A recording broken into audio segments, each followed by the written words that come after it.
2 Samuel chapter 19. As we continue to look at the Bible from Genesis to Revelation on Sunday nights, David has survived the rebellion of his son Absalom, and Absalom has died at the hands of Joab.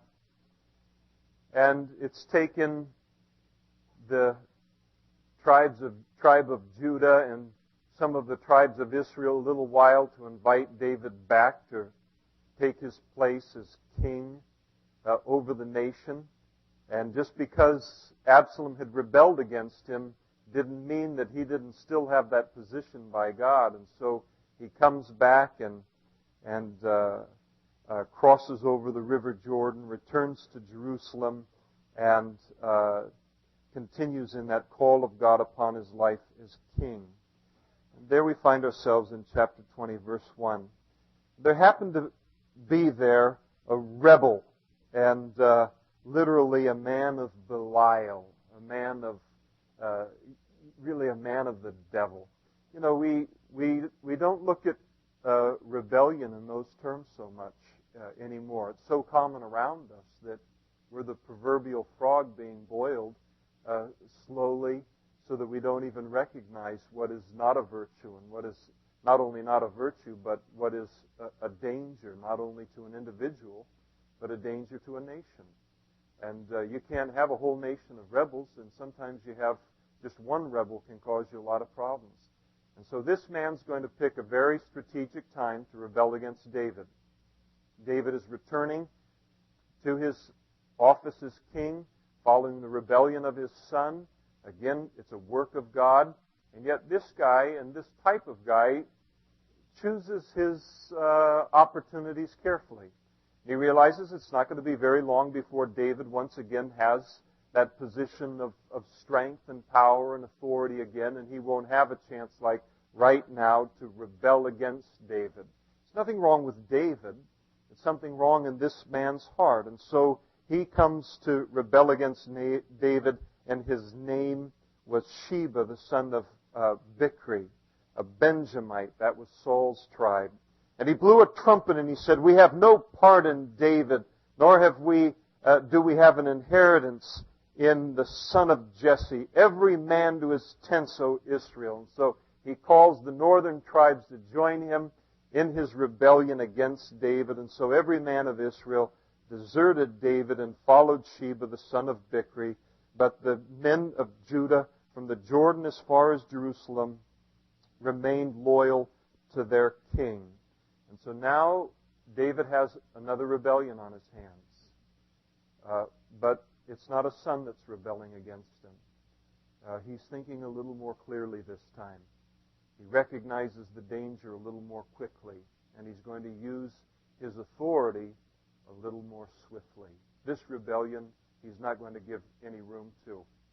And it's not so much that David is threatened by Sheba any more than, he was threatened by Shimei and his throwing of rocks and dust and dirt clods at him. And one of his officers said, "Let me go over and take his head off, for what he did to us."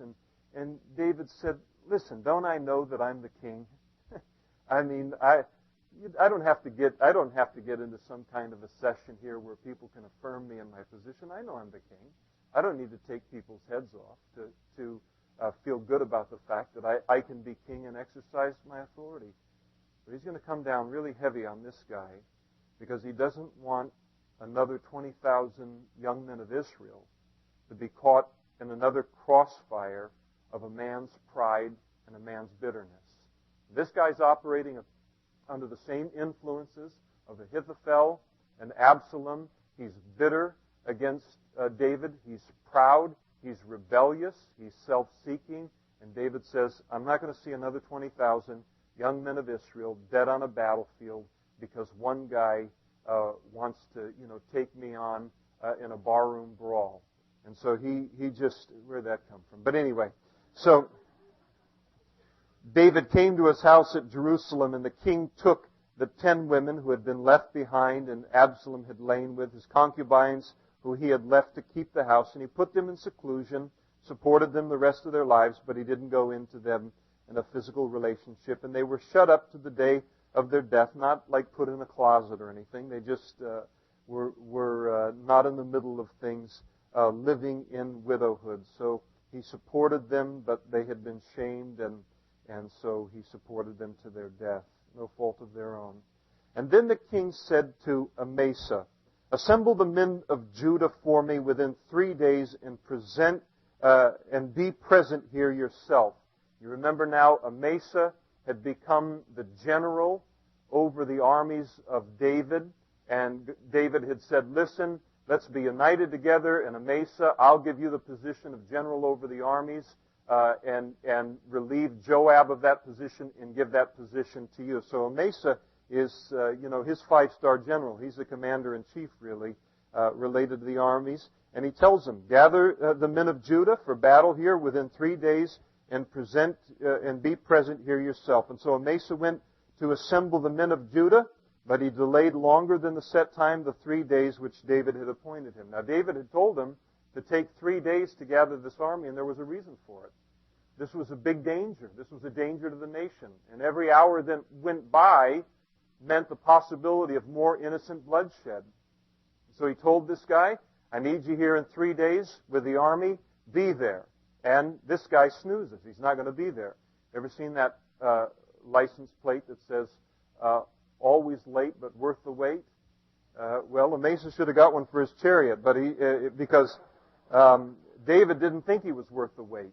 And sometimes, being late related to what we're supposed to be doing will get us into some troubles, or we'll find ourselves replaced. And David said to Abishai, "Now Sheba, the son of Bichri, will do us more harm than Absalom. Take your Lord's servants and pursue him, lest he find for himself fortified cities and escape us." This guy's going to get a stronghold. Let's go after him right now. And I don't know what's happened to Amasa, but you go ahead and take care of business here. And Amasa misses a great opportunity to be used of the Lord here. And so Joab's men with the Cherethites, the Pelethites, and all the mighty men, the 600 men that had been with David from the very beginning, went out after him. And they went out of Jerusalem to pursue Sheba, the son of Bichri. I hope this guy's good, because these 600 men that are coming after him, you wouldn't want to meet them. These guys were rough customers. They were men of war. They'd been through a lot with David. They were valiant men. They were godly men. And David puts these guys on his trail. And when they were at the large stone, which is in Gibeon, Amasa came before them. Now Joab was dressed in battle armor. On it was a belt with a sword fastened in its sheath at his hips. And as he was going forward, now Amasa, the man that replaced him, the general that was late, comes forward now. And as Joab's going forward to meet him, his sword falls out. And then Joab said to Amasa, "Are you in health, my brother?" And they were related, because both of them were nephews of David, but through distant kind of family relations. And so, "Are you in health, my brother?" And Joab took Amasa by the beard with his right hand to kiss him, but Amasa did not notice the sword that was in Joab's hand, and he struck him with it in the stomach, and his entrails poured out on the ground, and Joab did not strike him again. There was no need to, and thus he died. And then Joab and Abishai, his brother, pursued Sheba, the son of Bichri. Meanwhile, one of Joab's men stood near Amasa and said, "Whoever favors Joab and whoever is for David, let him follow Joab." But Amasa wallowed in his blood in the middle of the highway. And when the man saw that all of the people stood still, he moved Amasa from the highway to the field, threw a garment over him. And when he saw that everyone who came upon him halted. So here's just a cold-blooded murder, and they murder him, and then they say, "Everyone who's with Joab, everyone who's with David." Now this is trying to sanctify your name through association. David doesn't have anything to do with this. "Come on, let's go and be with Joab." And he thought everyone would say, "All right, good, Amasa's dead, let's follow Joab." They shouldn't have replaced Joab anyway with Amasa. But as the men came up on this scene of this man dead in the middle of the road, Joab and his brother realized that the support for them wasn't that strong. And you can get that way in politics. And this is a political scene that's happening right here.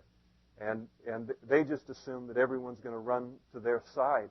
And they forget that even the men in their army have a limit of what's acceptable to them. And they looked at this scene and they were disgusted by it. And what Joab had done was forcing them to make a choice on whether this was acceptable to them and what Joab had done.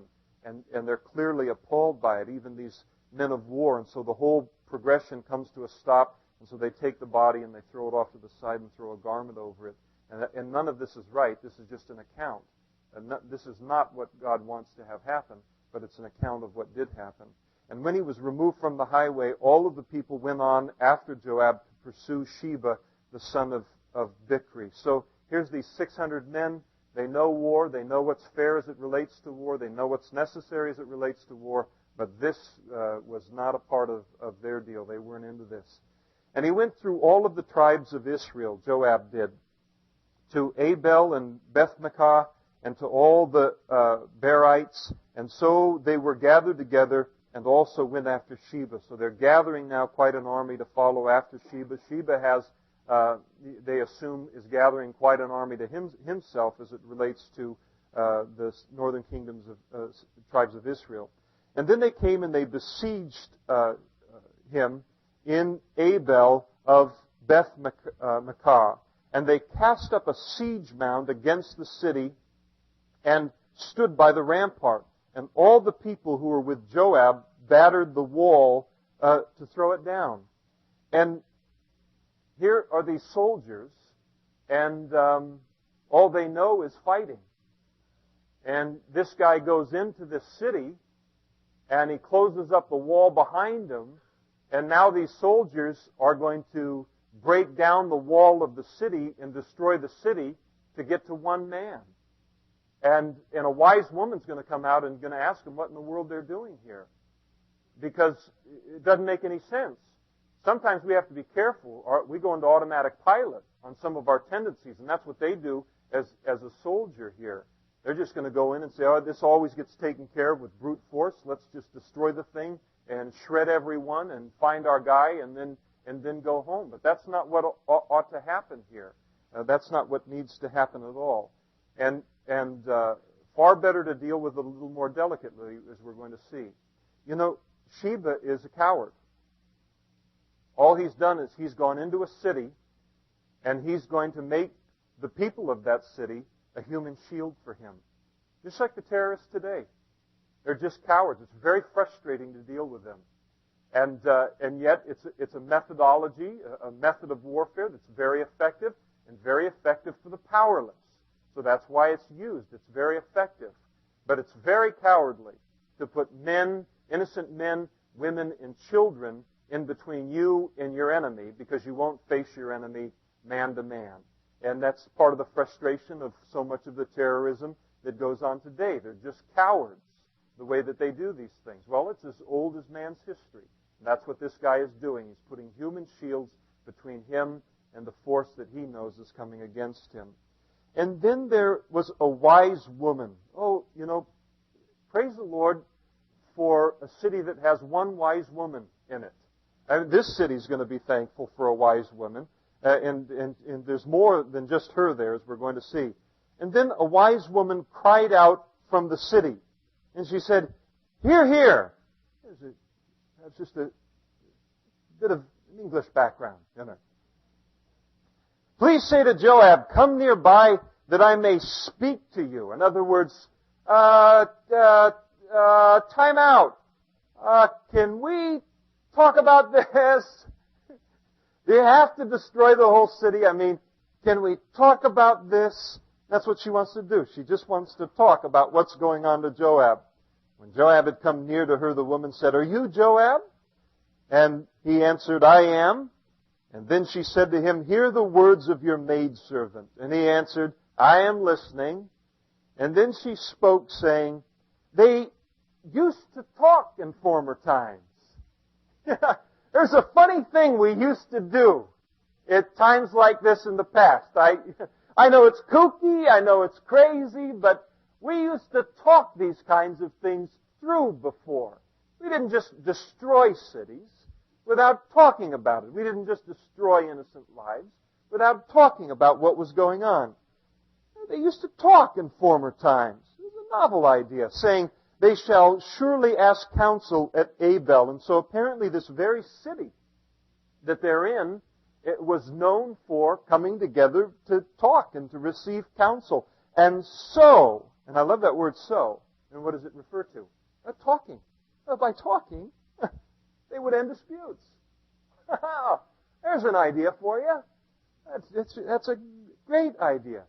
And here is a woman, and she says, I am among the peaceable and faithful in Israel. You seek to destroy a city and a mother in Israel. Why would you swallow up the inheritance of the Lord? Here we are, the blessed are the peacemakers, right? And she's talking some sense, isn't she? She's talking a lot of sense.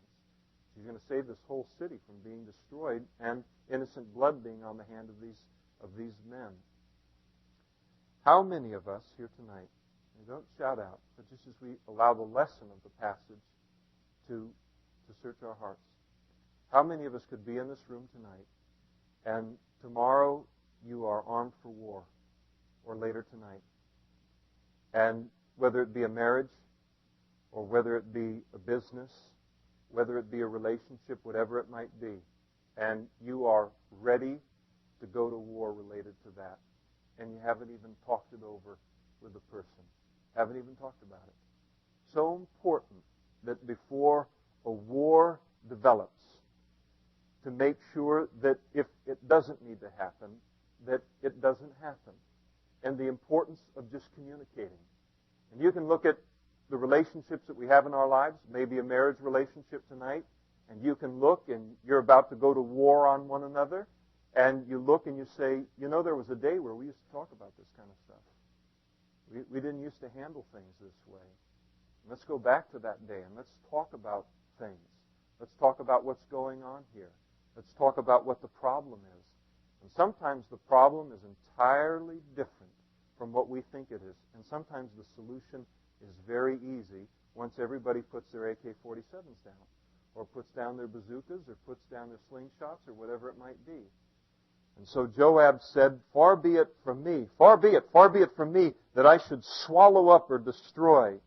That is not so. But a man from the mountains of Ephraim, Sheba, the son of Bichri by name, has raised his hand against the king, against David. Deliver him only, and I will depart from the city. The whole thing is over one issue. It's over one man, one thing.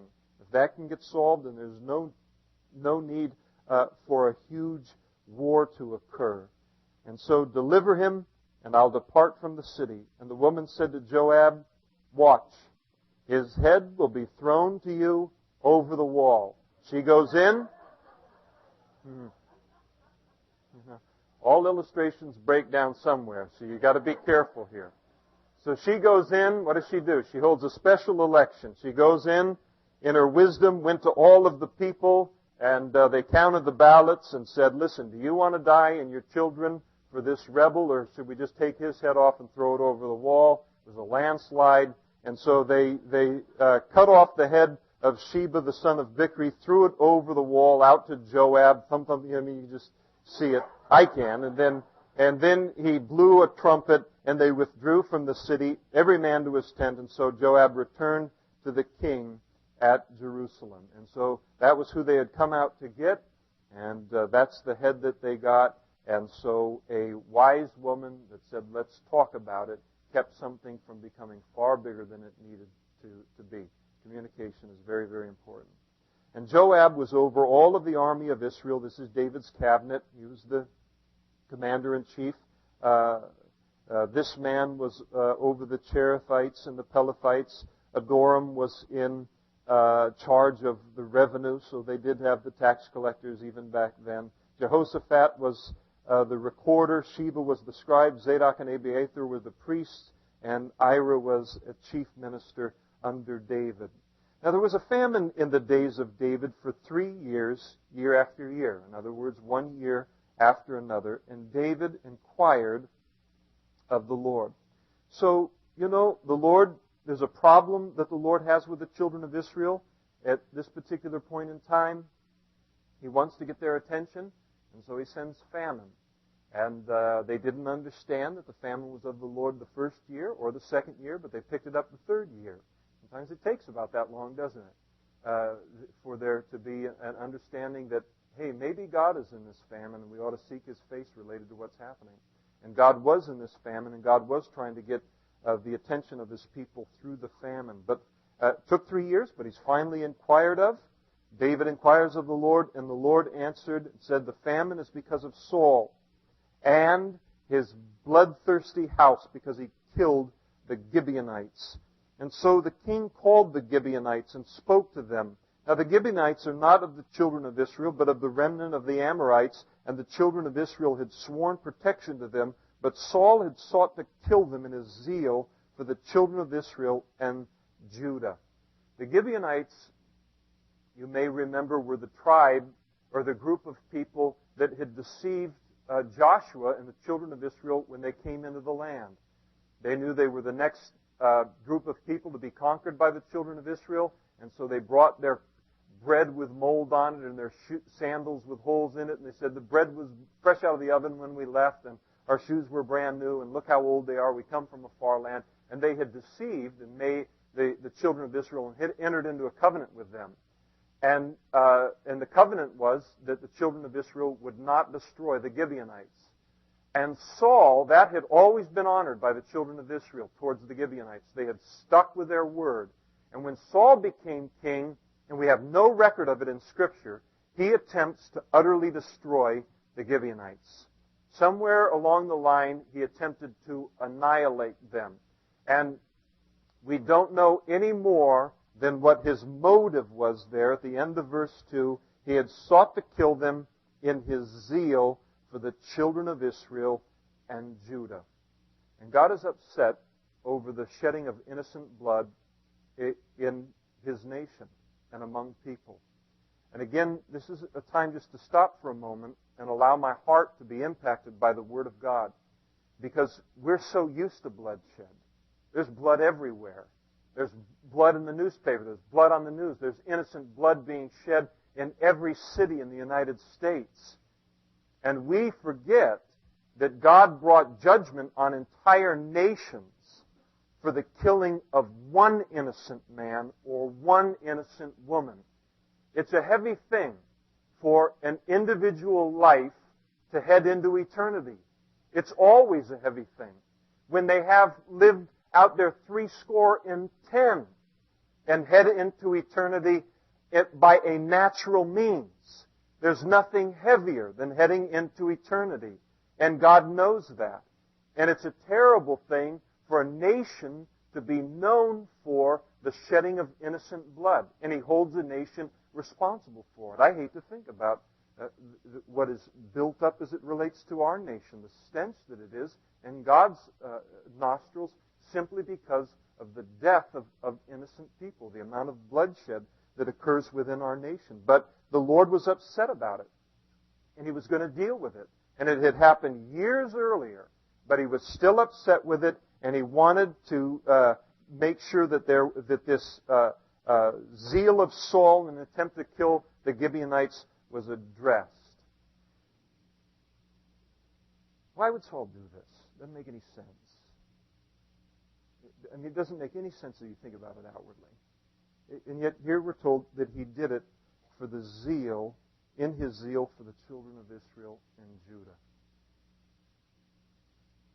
He didn't need to do that. Didn't need to do it. He didn't need to do that to prove that he was a godly man. He wasn't a godly man. He didn't need to do that to prove that, he was a true Israelite. Didn't need to do it. God didn't want that.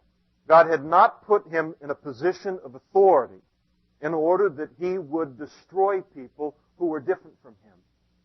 You and I must be careful of this as Christians. When the Lord puts us in positions of authority, He puts us there to be righteous in that position. And you will take all kinds of, talk and persecution when you make a stand for righteousness' sake.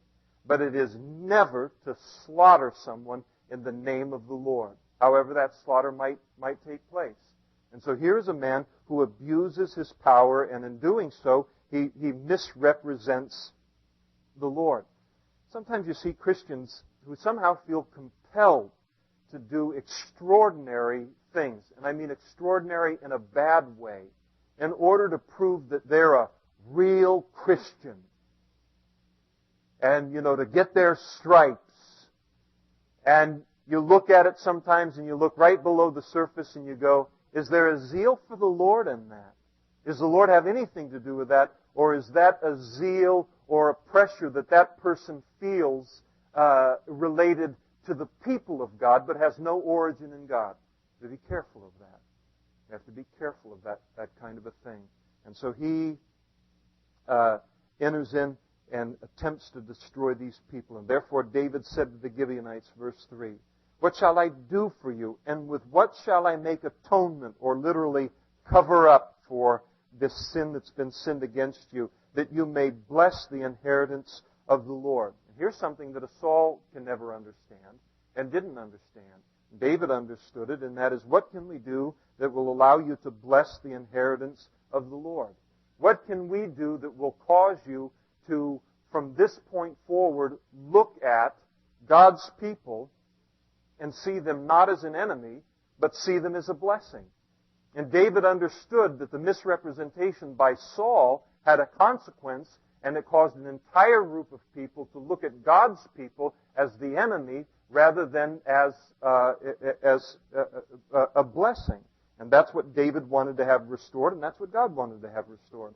And the Gibeonites said to him, "We will have no silver or gold from Saul or from his house." And that was a common way to make restitution for even the death of others. "We don't want any money from him. Nor shall you kill any man in Israel." We don't want you killing innocent people of the tribe of Israel. They're being very selective here. Very, very careful. They're not wanting innocent blood to be shed related to what happened to them. And he said, "Whatever you say, that I will do for you." And so they answered David the king, "As the man who consumed us and plotted against us that we should be destroyed from remaining in any of the territories of Israel, let 7 men of his descendants be delivered to us. We will hang them before the Lord in Gibeah of Saul, whom the Lord chose." And the king said, "I will give them." But the king spared Mephibosheth, the son of Jonathan, the son of Saul, because of the Lord's oath that was between them, between David and Jonathan, the son of Saul. And so the king took Armoni and Mephibosheth, the 2 sons of Rizpah, and whom she bore to Saul as a concubine, and the 5 sons of Michal, it says there. Actually, it's Merab. We know from 1 Samuel chapter 18 that she was the wife of Adriel, and so it should be Merab. It might be an error on the part of a scribe, and he's thinking of the daughters of Saul and puts that in there, Michal instead of Merab. There are some who believe that perhaps Merab died and that Michal became kind of a foster mother to the children, and so she's put in that particular place. We don't really know. Whom she brought up for Adriel, the son of Barzillai, the Maholathite. And he delivered them into the hands of the Gibeonites, and they hanged them on the hill before the Lord. And so they fell, all 7 together, and were put to death in the days of the harvest, in the first days, and in the beginning of the barley harvest. Now Rizpah, the daughter of this guy, took sackcloth and spread it for herself on the rock from the beginning of the harvest until the late rains poured on them from heaven, and she did not allow the birds of the air to rest on them by day, or the beasts of the field to destroy them by night. And this is a pretty heavy scene, isn't it? You look at that and you say, man, what about these 7 guys? I mean, they get hung for nothing. Except when you look at verse 1, and it says, the Lord said, it's because of Saul, but he doesn't stop there. He says, and his bloodthirsty house. In other words, it's most likely that his sons had a part in the attempt to destroy the Gibeonites. And the Gibeonites recognized it. And so here was David bringing forth the law. The law of Moses was an eye for an eye, tooth for a tooth. That's the way that justice was. And God had spoken in Deuteronomy chapter 19 that when that occurred, whether it was a king or whether it was a pauper, there was justice was to be justice. Whether it was a king's son or whether it was a man that was in poverty, it didn't matter. That capital punishment, if you murdered someone, then that sword came back and your life was taken forward. And so there's simply the obedience of the law there in Deuteronomy chapter 19 and all of this. And David was told what Rizpah, the daughter of this guy again, why do I keep doing this? The concubine of Saul had done. And then David went and took the bones of Saul and the bones of Jonathan his son from the men of Jabesh Gilead who had stolen them from the street of Bethshan where the Philistines had hung them up after the Philistines had struck down Saul in Gilboa. And David took up the bones of Saul, the bones of Jonathan his son from there. They gathered the bones of the 7 who had been hanged, and they buried the bones of Saul and Jonathan his son in the country of Benjamin, in the tomb of Kish his father. And so they performed all that the king commanded, and after that God heeded the prayer for the land. And so David gives them a decent burial, and now God heeds the prayer of the land once again. The shedding of innocent blood had hindered that related between him and his people. When the Philistines were at war again with Israel, David and his servants went with him down and fought against the Philistines. And David grew faint. David is older now. And Ishbi-Benob, who was one of the sons of the giant, one of the sons of Goliath that David had slew in his youth, the weight of whose bronze spear was 300 shekels. So the head of his spear was 7.5 pounds. And just to get a feel for that, grab 7.5 pounds of something and try and throw it, let alone throw it with some accuracy. And so this guy had a spear that was that size, who was bearing a new sword, and he thought he could kill David. And apparently he came very close to killing David in this battle, but Abishai came to his aid, struck the Philistine and killed him. And the men of David swore to him, saying, "You shall go out no more with us to battle, lest you quench the lamp of Israel." And so David now is in that period of life where there's just that period of lesser strength. There's nothing you can do about it. You don't have the strength of a 20-year-old or the strength of a 30-year-old. He's an older man now and liable to get killed in a battle which he would have never thought of being killed in before. And so they say, "Listen, you stay out of the battle. We don't want you killed on a battlefield." And David is really a very rich man here to have men around him who care about him and says, "Listen, we don't need you to defend anymore. We'll defend you. We'll take care of you. We've been recipients of the blessings of your youth and of your strength. But what we treasure about you, David, now is not your abilities as a soldier. We treasure you and the light that comes out of your life." That's one of the great things, is when a person grows older, and the appreciation isn't for necessarily some of the physical things, but the light that comes out of their life because of the presence of the Lord in their life for so many years. And beautiful that these younger men sought to appreciate that in an older man.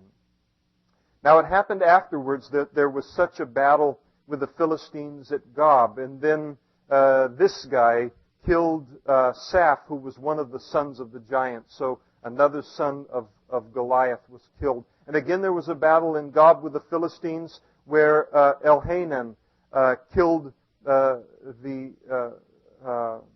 brother of Goliath, the Gittite. So a brother of Goliath dies, the shaft of whose spear was like a weaver's beam, big. And yet again there was a battle in Gath where there was a man of great stature who had 6 fingers on each hand and 6 toes on each foot, 24 in number, and he also was born of the giant. And so Goliath had a son, and not only big, but if you're an accountant, it's no good for you. But if you're in battle or something, everything you can get. I mean, these were it. And if you had another digit, I mean, that was a great thing. Well, an accountant, it wouldn't work. Well, that's a poor joke. So I hadn't intended. So when he defied Israel, Jonathan, the brother of David, killed him. And these 4 were born to the giant in Gath and fell by the hand of David and by the hand of his servants. And so we learn here that Goliath had 4 sons. And sometimes when you read the passage where David went and he grabbed into the stream, he grabbed how many stones? He grabbed 5 stones out of that stream and he put it in his pouch. You can look at that and you can say, oh man, what kind of faith do you have? You only really need 1 stone. Just put it right in his forehead, baby. I mean, what are you taking 5 stones for? You think God's going to fail you? And yet it may very well be that he understood the family. And that once he killed that guy, he needed 4 more stones for the boys that were going to be coming up afterwards. And so he's ready for everything. And then David spoke to the Lord the words of this song on the day when the Lord had delivered him from the hand of all his enemies and from the hand of Saul. And so this is David's song of deliverance. Just a beautiful, beautiful song. Again, it's a little difficult for us to find the exact timing of where all of this took place. It's a psalm that's almost identical to Psalm 18. But David might be an older man in the writing of this psalm. And it's a psalm all about the Lord and how the Lord delivered him. You know, it's a wonderful thing when older saints will take the time to write a psalm. And some of you, I'm not in the older category yet. Well, I'm in the older category. I'm not in the oldest category. It's all relative. I'm 18 in my mind. Cool. Where are we here? 2 Samuel chapter 22. But not everyone has the skills to write like David has the skills to write and to write a psalm of deliverance. But it's a beautiful thing when an older saint will stop and impart to the following generations a knowledge of how faithful God has been in their lives. Sometimes you just need to hear that. And you know, those of us who've walked with the Lord for a little while, however long that is, the testimony of our life is a testimony of how faithful He's been to us and to His promises. And there's a lot of people that are coming up behind us in their growth in the Lord. And sometimes they just need to hear that they're going to make it. That's all they need to hear. They just need to hear how faithful God has been to us and that He's going to be faithful in their lives too. And so David takes and he does it in the way that's strong for him, and that is to write a psalm. And David wrote to the Lord this psalm, and he said in verse 2, "The Lord is my rock and my fortress and my deliverer, the God of my strength, in Him I will trust, my shield and the horn of my salvation, my stronghold and my refuge, my Savior. You save me from all violence. I will call upon the Lord, who is worthy to be praised, and so shall I be saved from my enemies." And David here is describing what the Lord had been to him all of his life in the face of his enemies. And you can go through and circle it. And he says, "The Lord is my rock and fortress and strength and shield, salvation, stronghold, refuge, Savior." There's a lot of things that the Lord is in David's life and that He is in our life. And you notice that word that's repeated over and over again, my. And what David had between him and the Lord wasn't something that he had learned from a book. He knew the Lord to be these things actually in his life. So he describes the Lord in this way. And he says, because the Lord is all of these things, verse 4, I'll call upon the Lord. Some of us are in a place tonight where you need the Lord to be all of these things. These are all the needs of your life. And the question is, who are you going to call upon tonight? Who are you going to call upon? Going to call on Superman? Going to call on yourself? Going to call on an elected official? Going to call on me? I'm sorry. Your needs are greater than that. And the Lord knows that. And so he says, I will call upon the Lord, who alone is worthy to be praised. And so, how? By calling on him shall I be saved from my enemies. And the Lord, and David knew it to be true of the Lord. And then David describes the depth of difficulty that he'd been through, the kind of trials that he knew the Lord to be all of these things in his life. And not just, on payday, but the day before payday, or whatever it might be. And when the waves of death encompassed me, I thought I was going to die at times. The floods of ungodliness made me afraid. I mean, it was everything going against me, the ungodly looking like they were going to win. You may be here tonight. It just looks like the ungodly are going to win, and you're afraid. And the sorrows of hell or Sheol surrounded me. The snares of death confronted me. I mean, that's the depth of trial that he found himself in. And then, in the midst of that, the Lord showed himself strong on David's behalf. And David said, "And in my distress, I took out a loan.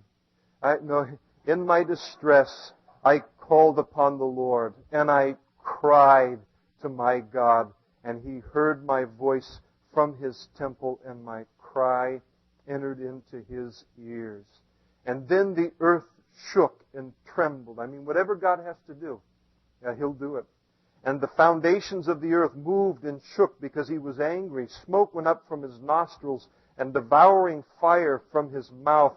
Coals were kindled by it. He bowed the heavens also, and came down with darkness under his feet.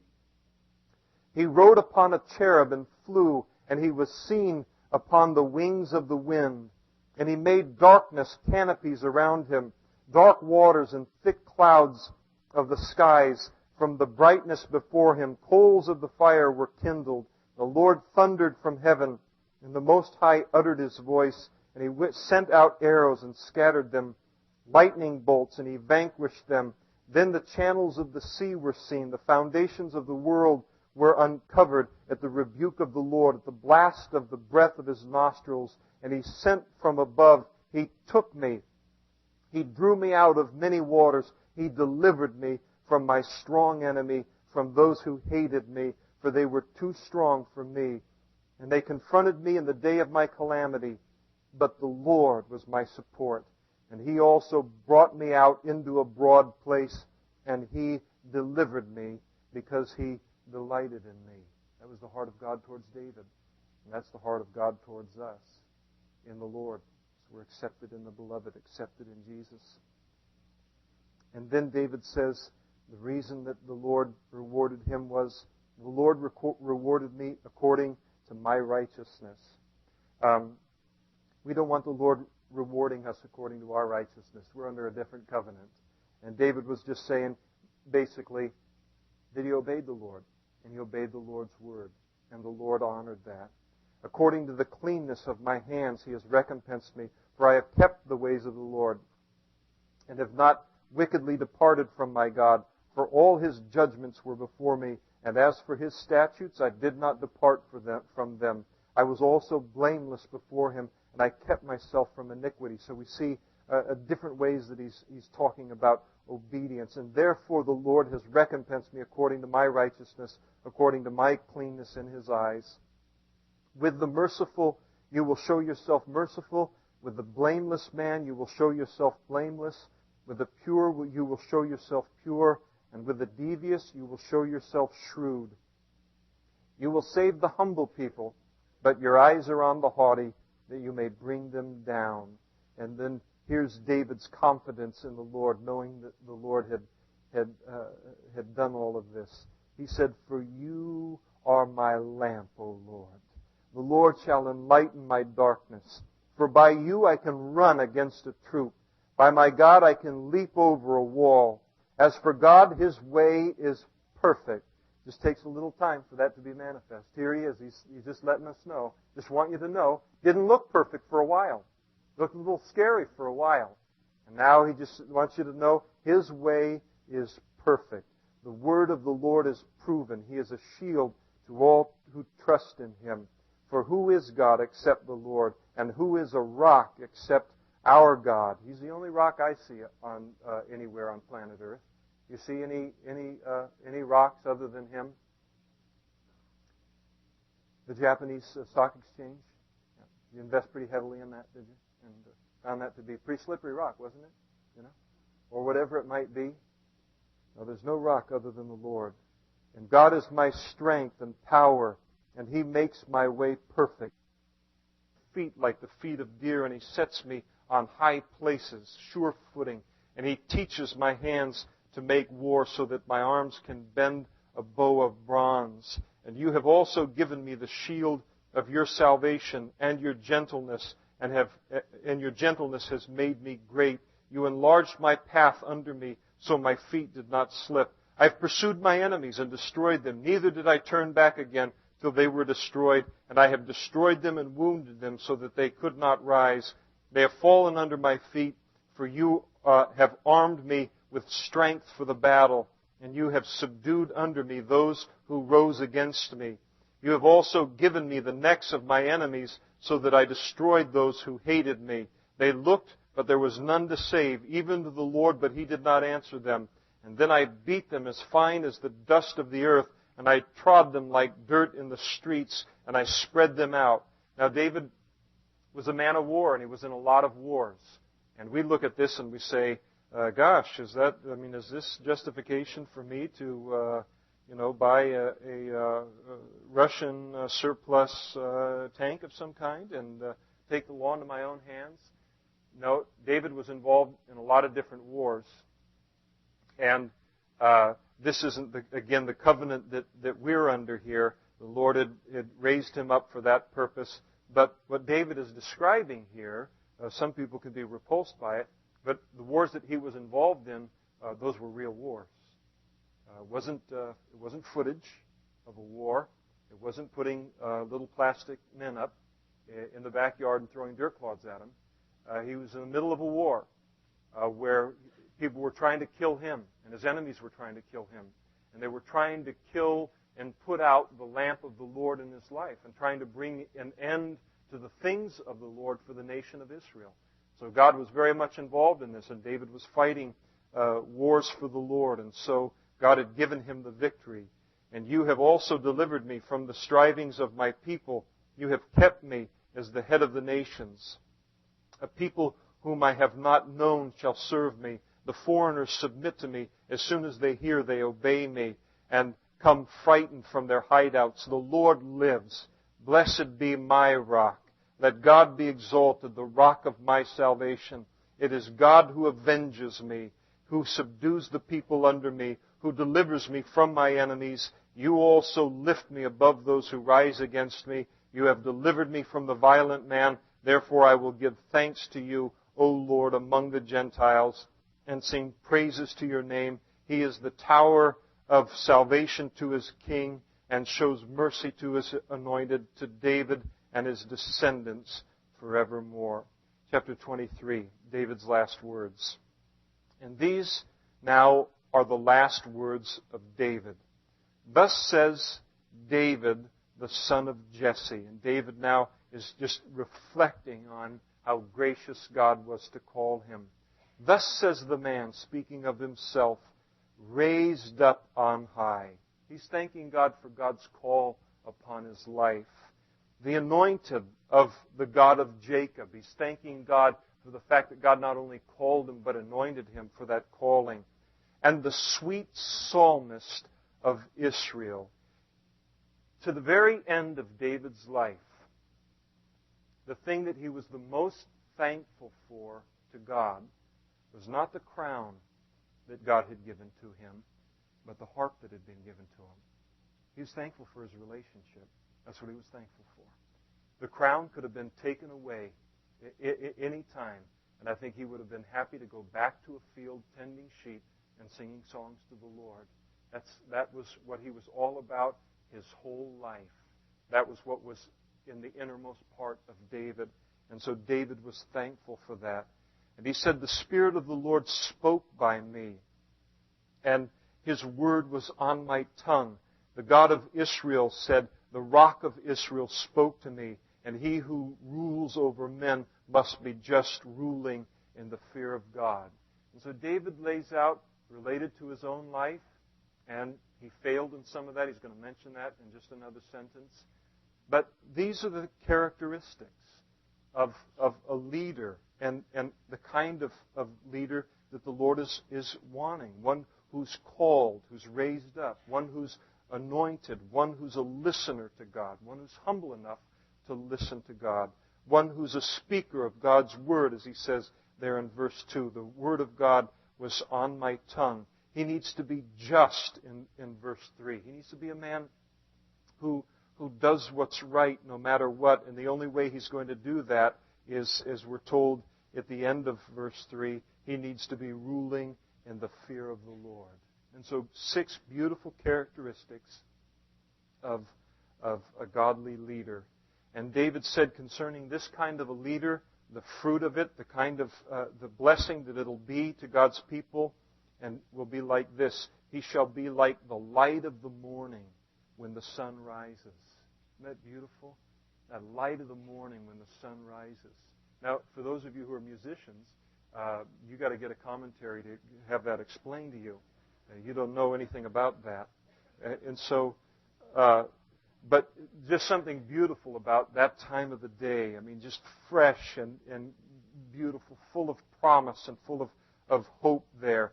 And it's like he'll be like a morning without clouds, like the tender grass springing up out of the earth by clear shining after rain. And so he's talking about all of these things that in that culture were just beautiful things that were available to everyone and still available to us today. And surely as David writes this, he's writing about the Son of David who's to come, the Messiah who is to come. And when Jesus Christ returns and sets up His kingdom, it's going to be like this all of the time. Maranatha, Lord, come quickly. And David said, although my house is not so with God. In other words, David hadn't always been faithful to be what God had called him to be. He hadn't always been faithful to be all of this as a leader. And so he says, although my house is not so with God, yet He has made with me an everlasting covenant and ordered in all things and secure. And so David said, listen, I've failed. I've been less than what I ought to have been, but God has nevertheless been faithful to me and faithful in His covenant with me. And for this is my salvation and all my desire. Will He not make it increase? But the sons of rebellion, those who rebel against God, they reject God, shall be as thorns thrust away, because they cannot be taken with hands, but the man who touches them must be armed with iron and the shaft of a spear, and they shall be utterly burned with fire in their place. And so David declares the end of the rebellious, and he says they're like thorns. You try and grab them, you try to do something with them, and you just get stuck. And how did they deal with thorns in those days? They just would take a long object with a shaft at the end of it, and they would just jab it at the ground level and cut it off. Or they would simply burn them right down to the ground. And so that's what David is saying here. That's all that the rebellious are good for. That's the end of the rebellious person. All they're good for time and eternity is for destruction. Verse 8. These are the names of the mighty men whom David had.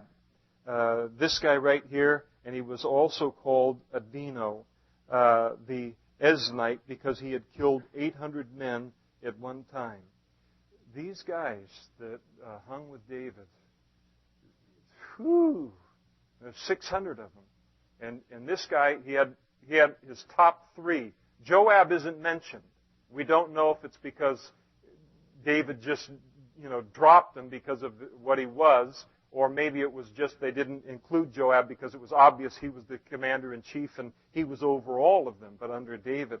But here's this one guy, one of the top 3 in David's army, killed 800 men at one time in battle. And after him was Eleazar, one of the 3 mighty men with David when they defied the Philistines who were gathered there for battle, and the men of Israel had retreated.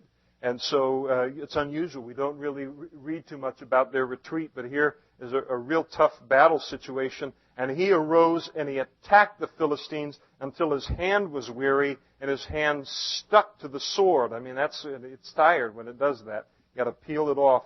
And the Lord brought about a great victory that day, and the people returned after him only to plunder. In other words, he wiped out the army. And after him was Sheba. And the Philistines had gathered together into a troop where there was a piece of ground full of lentils. And then the people fled from the Philistines. But he stationed himself in the middle of the field, and he defended it and killed the Philistines. And the Lord brought about a great victory.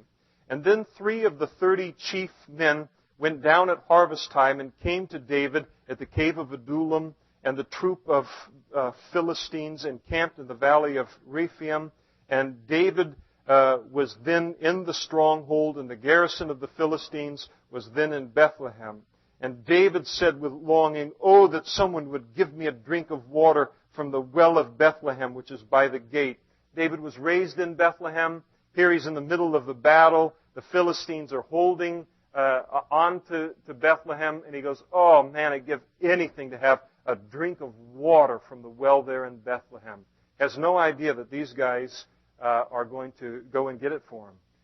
And so they just perked their ears right up. And so these 3 mighty men broke through the camp of the Philistines, drew water from the well of Bethlehem that was by the gate, took it and brought it to David. And David, when he received it, he wouldn't drink from it, but he poured it out to the Lord. And he said, "Far be it from me, O Lord, that I should do this. Is this not the blood of the men who went in jeopardy of their own lives?" And therefore he would not drink it. And these things were done by the 3 mighty men. And so he valued their loyalty. They took their lives into their own hands. He valued their lives. They had great character, and yet David pours it out. He pours it out before the Lord, and on his part it shows great character, great self-control, great thoughtfulness, because he didn't want to be partake of anything, enjoying anything that put other lives, the lives of these men, at risk. So he poured it out as an offering to the Lord so that it could be a blessing to everyone. Now Abishai, the brother of Joab, was chief of another 3, and he lifted his spear against 300 men and killed them and won a name among these 3. And was he not the most honored of 3? Therefore he became their captain. However, he did not attain to the first 3. And Benaiah was of the son of this guy, the son of a valiant man who had done many deeds. And he killed 2 lion-like heroes of Moab. Can you imagine? These guys come out and they're the big weapons of Moab, and you look at them and they're like lion men. Wasn't there a okay. And he also went down and killed a lion in the midst of a pit on a snowy day. I mean, you can look at that and go, well, what's so big about that? Who would say that? Who would look at that and say, what's so big about that? You ever been in a pit with a lion and had to kill it? And he killed an Egyptian, a spectacular man. And the Egyptian had a spear in his hand, and so he went down to him with a staff, wrestled the spear out of the Egyptian's hand, and killed him with his own spear. And these things he did and won a name among 3 mighty men. And he was more honored than the 30, but he did not attain to the first 3. And David appointed him over his guard. And then David lists 30 additional men here to the end of the chapter, all men that were part of the top 30 following these other 5. And so they're all listed there. It wouldn't be an honor to them to have me try and pronounce their names. But The Lord includes them. The Lord includes their names. And I know I'm going a little bit longer tonight because I'm going to finish tonight, but stay with me because there's one point in the last chapter that I want to bring out. But before we leave David on this particular chapter, it's important to recognize something important about him. He was the kind of a leader that allowed men to be great around him. And not everyone allows that to happen. A lot of people are threatened by that. And David allowed men to become great around him. And the men around David became giant killers in their own right. Why? Because they followed a giant killer. You never read of a single follower of Saul killing a giant, because Saul never killed a giant.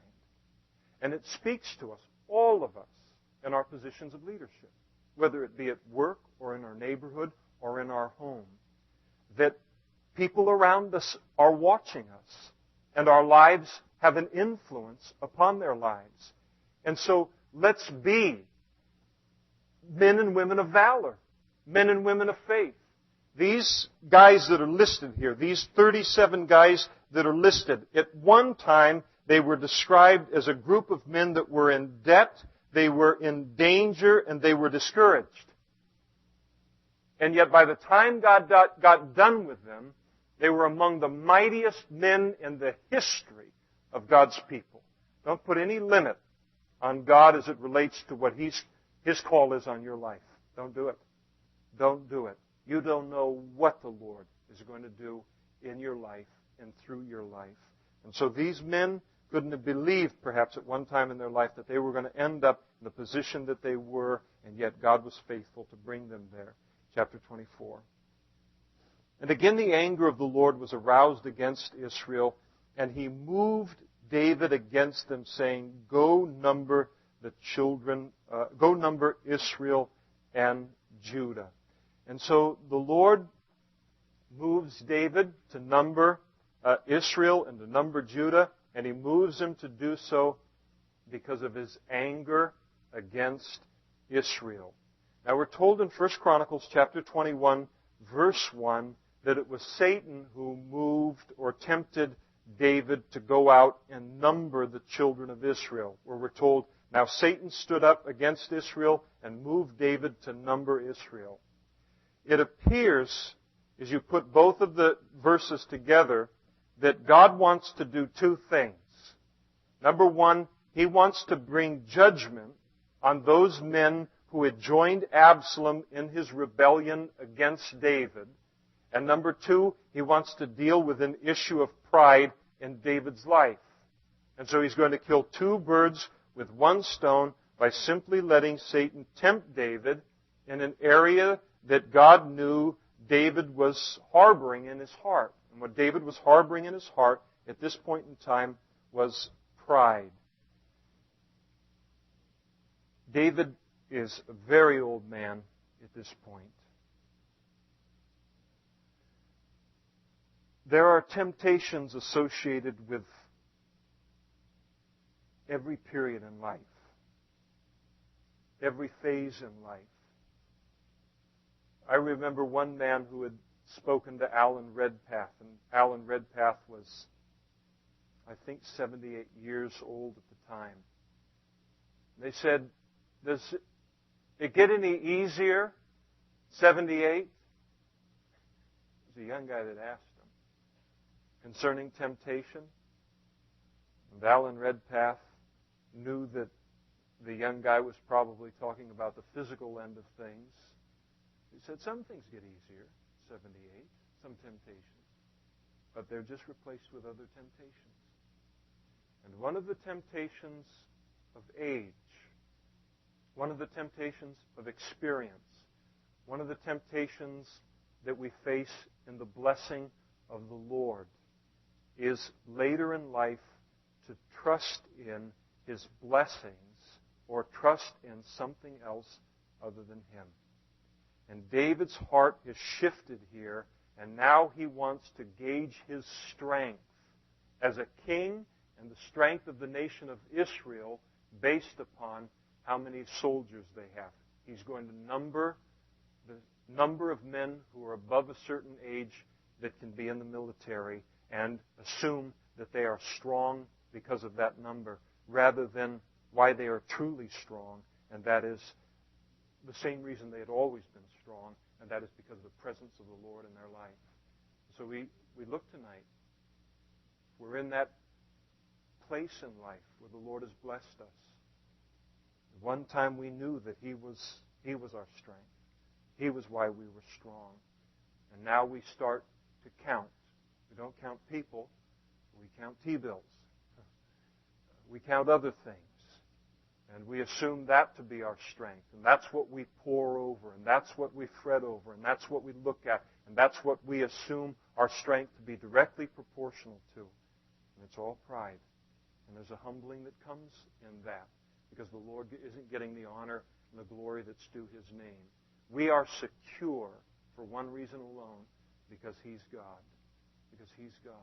Everything else is wood, hay, and stubble, and will be manifest as such at one point or another.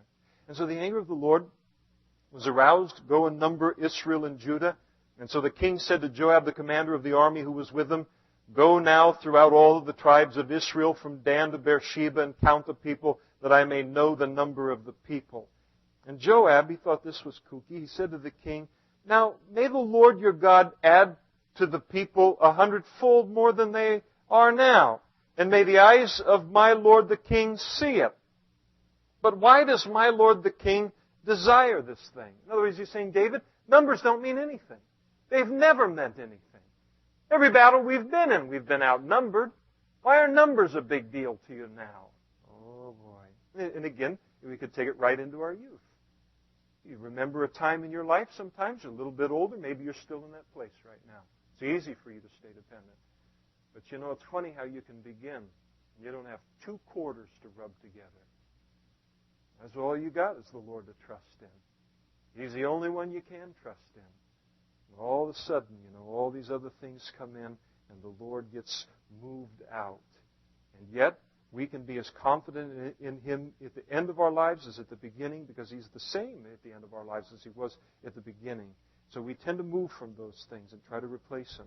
Nevertheless, the king's word prevailed against Joab and against the captains of the army. And so Joab and the captains of the army went out from the presence of the king to count the people of Israel. And they crossed over the Jordan, and they camped in Or, on the other side of the town, which is in the midst of the ravine of Gad. And they came to Jazer. They came to Gilead, to the land of this place. And they came to Dan, Jan, and around to Sidon. And they came to the stronghold of Tyre and all the cities of the Hivites and the Canaanites, and they went to the south Judah as far as Beersheba. And when they had gone through all of the land, they came to Jerusalem at the end of 9 months and 20 days. It took 9 months and 20 days to do this. And Joab gave the sum of the number of the people to the king, and there were in Israel 800,000 valiant men who drew the sword, and the men of Judah were 500,000 men. And David's heart condemned him after he numbered the people. He realized immediately what he had done. His pride. He was just smote. Lord, I've taken and I'm determining my strength and my confidence and all based upon the number of the people instead of you. And worse for a man like David when the light finally goes on, because he realizes that not only has he done it, but he's been modeling this thing before the entire nation, and in effect communicating to them, we're strong because of the size of our army. And he had spent his whole life delivering a different kind of a message, and that was, we're strong because of the presence of God in our midst. And so David's heart condemned him after he had numbered the people, and so David said to the Lord, I've sinned greatly in what I've done, but now I pray, O Lord, take away the iniquity of your servant, for I've done very foolishly. And then David arose in the morning, and the word of the Lord came to the prophet Gad, David's seer, saying, go and tell David, thus says the Lord, I offer you 3 things. Choose one of them for yourself, that I may do it to you. And so Gad came to David and told him, and he said to him, shall 7 years of famine come to you in your land? Or shall you flee 3 months before your enemies while they pursue you? Or shall there be 3 days' plague in your land? Now consider and see what answer I should take back to him who sent me. Well, gosh, what would you say? They all look pretty bad to me. I think the wise thing is to do what David does, and David says, I think I'll throw myself on the mercy of the Lord. Let him choose one of those three. And David said to Gad, I'm in great distress. This is very difficult for me. Please let us fall into the hand of the Lord, for his mercies are great, but do not let me fall into the hand of man. And so the Lord sent a plague upon Israel from the morning till the appointed time, from Dan to Beersheba, 70,000 men of the people died. And when the angel stretched out his hand over Jerusalem to destroy it, the Lord relented from the destruction and said to the angel who was destroying the people, it's enough, now restrain your hand. And the angel of the Lord was by the threshing floor of Ornan the Jebusite. That's another name for that. And then David spoke to the Lord when he saw the angel who was striking the people and said, surely I have sinned and I have done wickedly, but these sheep, what have they done? Let your hand, I pray, be against me and against my house. I am personally convinced that the judgment that God is bringing upon the nation at this point is, again, to deal with David's pride, but also to bring in judgment on those who had joined Absalom in the rebellion against David. And Gad came that day to David and said to him, go up and erect an altar to the Lord on the threshing floor of Ornan the Jebusite. And so David, according to the word of Gad, went up as the Lord commanded. And Ornan looked and saw the king and his servants coming toward him. And he went out and he bowed before the king and with his face to the ground. And he said, why has my lord the king come to his servant? And David said, to buy the threshing floor from you, to build an altar to the Lord, that the plague may be withdrawn from the people. And he said to David, let my lord the king take and offer up whatever seems good to him. Look, here are the oxen for the burnt sacrifice, and the threshing implements, and the yokes of the oxen for wood. All these, O king, I have given to the king. And he said to the king, may the Lord your God accept you. And so here is Ornan, just beautiful, saying, listen, you don't have to pay me for my threshing floor. Take my threshing floor. Take everything I have. Take the animals. Take whatever is happening between you and God, I give it to you as a sacrifice to the Lord. And then the king said to him, no, but I will surely buy it from you for a price. Nor will I offer burnt offerings to the Lord my God with that which costs me nothing. He didn't want to offer anything to the Lord that didn't cost him something. He didn't want to offer the burnt offering, which was the offering of total consecration. He didn't want to just take and give an offering that represented his total consecration to the Lord as just a religious activity.